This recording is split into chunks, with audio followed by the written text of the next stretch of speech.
সাংবাদিক ভাই বোনেরা যারা উপস্থিত হয়েছে সবাইকে সালাম এবং শুভেচ্ছা। আসসালামু আলাইকুম।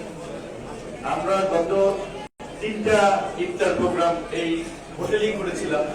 আমাদের সিনিয়র রাজনীতিক নেতৃবৃন্দ, বিশেষ করে মির্জা আব্বাস সাহেব এখানে বলেছেন যে বিগত সময় আমরা তাদের সিনিয়র নেতৃবৃন্দের যে ইয়ং নেতৃবৃন্দ, বিশেষ করে ছাত্র দল, যুব দল, জামাতের লোকজনের জন্য আরো একটা ভীতিকর পরিস্থিতি ছিল। গতবার যদিও সেক্রেটারি জেনারেল সাহেব এসেছিলেন, এবারে তিনি এসেছেন।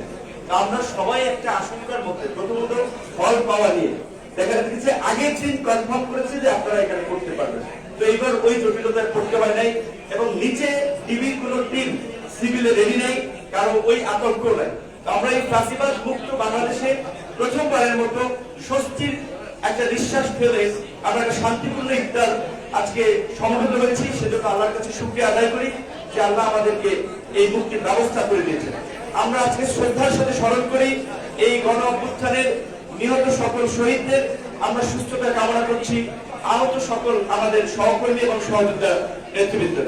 আপনারা জানেন যে বাংলাদেশের অত্যন্ত একটা সংকটকালীন সময়ে, যেখানে তরুণদের বড় একটা অংশ রাজনীতি বিমুখ ছিল, সেই সময় কিন্তু আমরা 2018 সালে কোটা সংস্কার আন্দোলন এবং নিরাপদ সড়ক আন্দোলন এর মধ্যে দিয়ে তরুণদেরকে কিছুটা রাজনৈতিক ভাবে একটা সচেতনতা